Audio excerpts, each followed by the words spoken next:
Hi friends, எப்படி இருக்கிறீங்களா? சும்மா இருக்கிறீங்களா? நாங்கள் நல்ல சும்மா இருக்கிறோம். இன்றைக்கு இந்த வீடியோவில் ஒரு நல்ல ஹெல்த்தியான ஒரு பிரியாணியில் நிறைய டைப்ஸ் இருக்குது. இது வந்து வாழைப்பூ பிரியாணி. இதை எப்படி செய்கிறதுன்னு தான் பார்க்க போகிறோம். இது வந்து நிறைய அந்த கல்லீரல் நோய்கள் இருக்குது, கல்லீரலுக்குள்ள கல் இருக்கிற அந்த மாதிரியான நோய்களுக்கு வந்து இந்த வாழைப்பூ வந்து வெரி வெரி யூஸ்ஃபுல்லாக இருக்கும். அப்போ கிழமைக்கோ ஒரு தடவையோ 2 தடவை இந்த வாழைப்பூ வந்து நாம் செஞ்சு சாப்பிட வேணும்.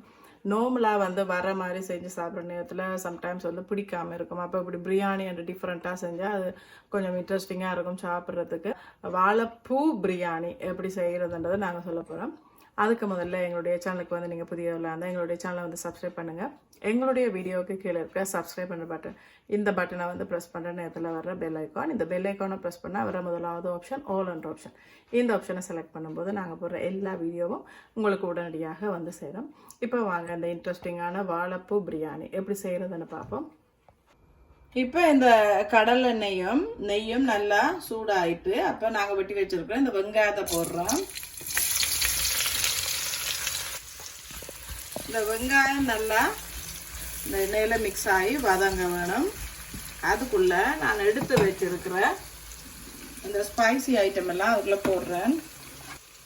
இப்போ கொஞ்சமாக ஜாவிச்செடி, அதோட கூட கருவாப்பட்டை, இது கொஞ்சமாக மராட்டி மொக்கு, அதே நேரத்தில் ஒரு 4-5 ஏலக்காய், ட்ரையான தேசிப்புளி, இது சாதிக்காய், ஒரு 4 பே லீஃப் ஃப்ரெஷ்ஷானது, ஒரு கரண்டி பெருஞ்சீரகம், ஒரு கொஞ்சமாக கல்பாசி. இவ்வளோ தான் நான் எடுத்து வச்சுருக்கிறது. இது இவ்வளோத்தையும் போட்டு இந்த வெங்காயத்தோடு சேர்த்து மிக்ஸ் பண்ண வேணும்.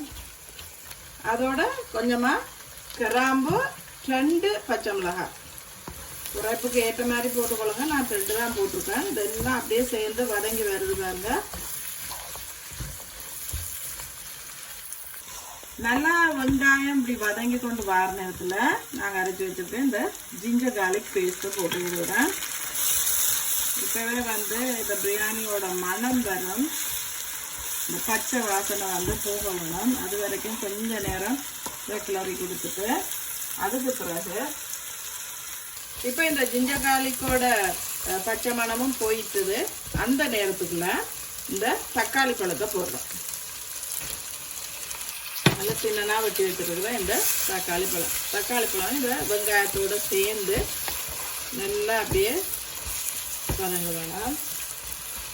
அந்த நேரத்தில் நாங்கள் எடுத்து வச்சுருக்கிற இந்த பொடி, அதாவது பவுடர், கொரியண்டர், தனியா அப்படின்னு சொல்லுவோம், அதே நேரத்தில் காஷ்மீரி மிளகாத்தூள், அதுக்கு பிறகு மஞ்சள் தூள், அதோட கூட குங்குமப்பூ கொஞ்சம், எல்லாம் போட்டு ஒரு தடவை மிக்ஸ் பண்ணுறோம்.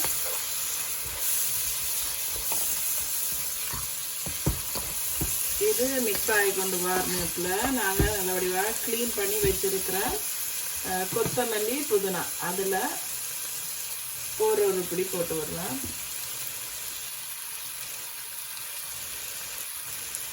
அதையும் நல்லா எல்லாத்தையும் சேர்த்து வதக்க வரும்.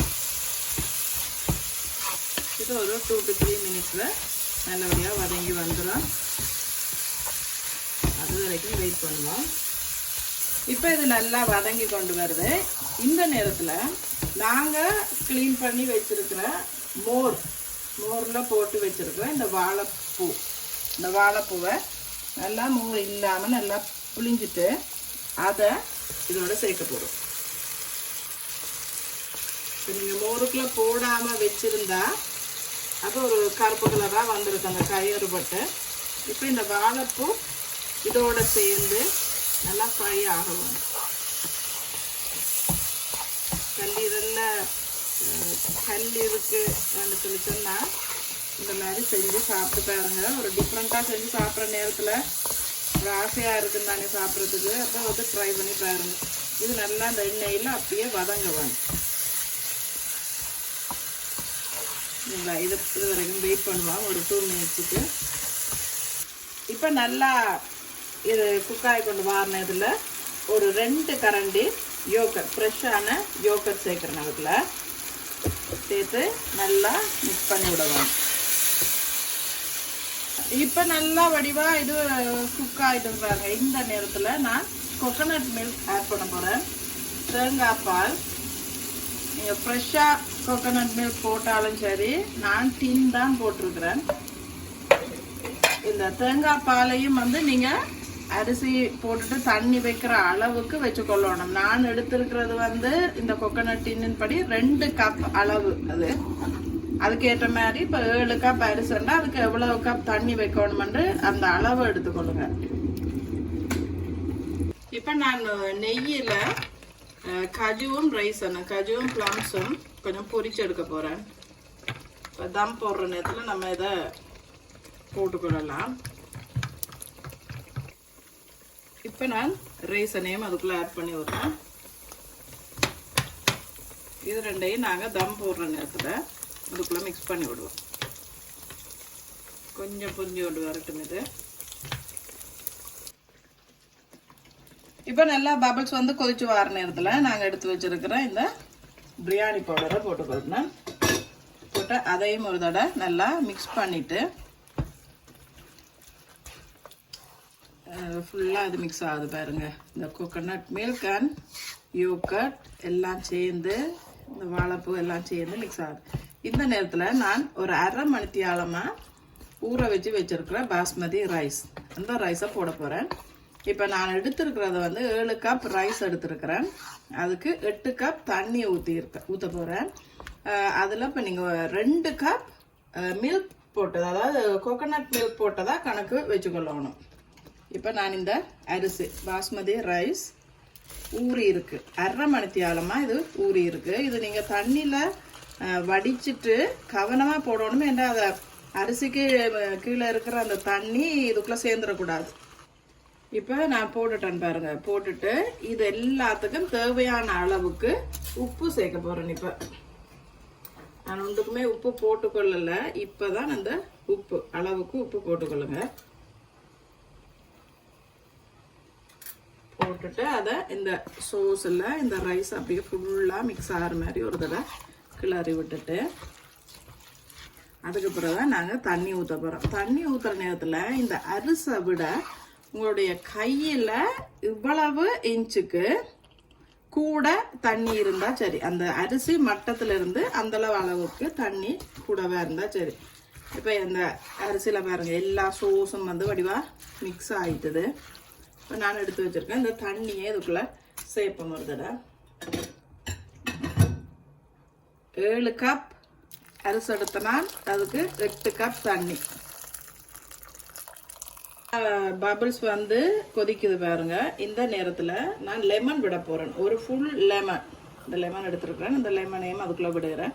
நான் இதுக்குள்ளே ஆட் பண்ணின தண்ணி ஹாட் வாட்டர் தான் ஆட் பண்ணியிருக்கிறேன். கோல்ட் வாட்டர் ஆட் பண்ணிடாதீங்க. ஏன்னா ஆல்ரெடி வந்து உங்களுக்கு அரிசி தண்ணியில் ஊறி இருக்குது. அதனால் இட் வில் டேக் டைம்.